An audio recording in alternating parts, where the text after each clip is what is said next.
Hey yo, what is going on guys? Cash and Clean here. So for today, I just wanted to talk about if a new player can catch up to an endgame player, because I do get asked this, like especially for people that are returning, if it's even worth coming back to Trove, because as you know, there's just constantly more and more stuff being added to Trove.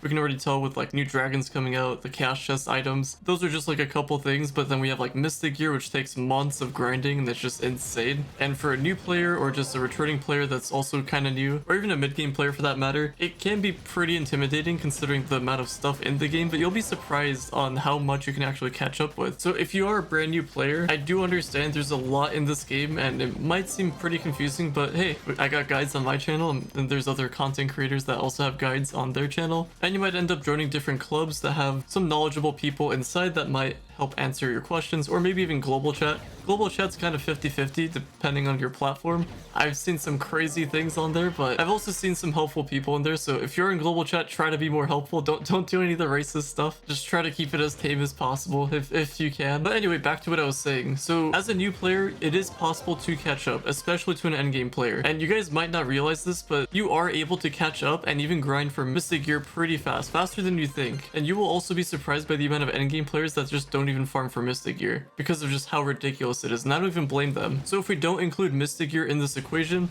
the only thing you have left is Primordial Dragons. That'll take you a bit of time, and maxing out your Crystal Gems because you'll need a ton of ninth lives. Unless you just have a ton of gem dust, then that kind of cancels each other out. But you have to be willing to put in the work, which is kind of where the separation happens. So like I mentioned, it is doable. You can get to endgame, you can get everything that you ever want to in Trove, but you have to also be willing to put in the work. You can't just get everything right away. You can't just buy everything off the market, and that means you cannot AFK for the content either. There's a specific path that you have to take in Trove, and that is starting off with your quest line, finishing up that, which gives you stellar gems, empowered radiant gems. The radiance will be replaced. I have guides talking about all of this, by the way, but I'm just kind of giving like a brief rundown. And eventually you want to go for stellar gems and try to focus on the ones that have good power rank. If it doesn't have the right stats that you want, don't worry, because they're eventually going to get replaced by crystal gems, so you want to shoot for 30k power rank. So while you're doing all of this, you want to collect as much gear as possible to loot collect so you can finish your gear crafting profession. And while you're doing all of that, you want to make sure you're doing your hourly coin challenges, your star bar, some tomes, and make sure you're doing your weeklies just so you can get a 3-star empowered gem. Now if it doesn't have the right ability, it's not the end of the world. If it's flower power, then it kind of is the end of the world. But if you don't end up getting that perfect stat or that perfect ability, it's okay. As long as it's a 3-star, you're chilling. And then the lusters, you don't even have to worry. Just make sure it has good power rank. And that'll get you all the way up to 30k power rank.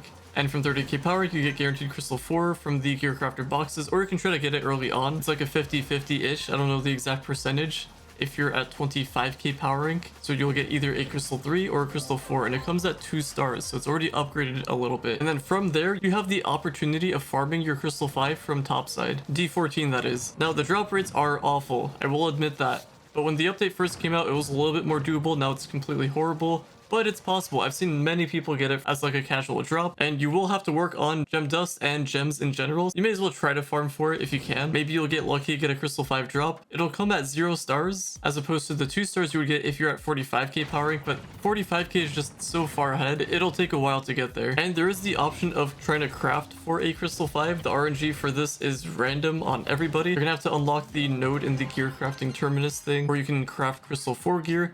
And then if you craft a certain amount of crystal 4s, there's a chance you can get a crystal 5. So an example would be if you were to craft 50, you might get 2 crystal 5s out of that. It's completely random, but at least it'll help you get like that specific gear that you want, whether it's a hat face or a weapon. But anyway, that is a lot of stuff that I have talked about. But you'll be surprised on how fast you can actually get that stuff done. After a month of playing, if you know what you're doing, you can easily hit 30k power rank and even climb towards 40k power rank. The things that will slow you down are dragons, cubits, and obviously the ninth lives and stuff like that, unless you pay for it. I'm just talking free to play over here. I guess you could farm flux and then use that flux to get credit pouches off the marketplace, and then maybe you can use that to buy ninth lives or gem booster boxes. Kind of expensive, but it is an option. Although I would recommend the gem booster boxes, even though it's not guaranteed to give you a ninth life. You can get Binding of Darkness, you can get Sparks or your gem dust. It's actually pretty handy. I was able to make a lot of progress just from those gem booster boxes, so they're handy. But that's like if you were to go for the gem booster boxes and trying to speed things up a little bit more. But also the whole 1 month thing, that also depends on your RNG with empowered gem boxes, because you could also just get horrible RNG with that. But it's not to say it's impossible. Either way though, I usually talk to people and and they always think that it's going to take them like a very, very long time, like years to get all this stuff. You can get it a lot faster. Like a couple months, sure, that might seem like a long time, but once you have all that stuff, you're pretty much done with the game. I guess you can go for mastery at that point.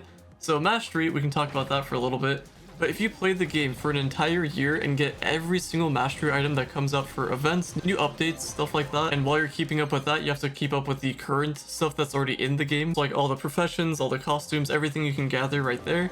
Dragons. That'll be a little bit more painful, mainly because of just how much stuff there already is in the game right now. But it is doable. It's not impossible. It is doable. You just have to put in a lot of effort. And going back to those packs and just everything in the store, there's a lot of credits that you're going to need. Like easily over 100k worth of credits. Just for all the packs, all the store costumes, everything like that. But assuming you have all of that, if you play the game for an entire year, you're going to be pretty close to rank 1. Not exactly rank 1, but pretty close. There's going to be stuff that you'll need from Luxian, stuff you'll need from the Curiosity guy, and just sometimes there's certain items that just don't appear in events and the devs remove them for whatever reason. So if all of that were to return and you were to keep up with the rotations, all that stuff, you can get it within 1 to 2 years, all that stuff, and get to rank 1. But let's just say you don't want to get all the packs, you don't want to spend any money, and you still want to get really far. Well, you can even get top 2000 mastery. You're going to need a lot of mastery, but you can get there. You're just gonna have to focus on everything that's currently in the game that you can farm for. So obviously dragons, new content, all your badges, just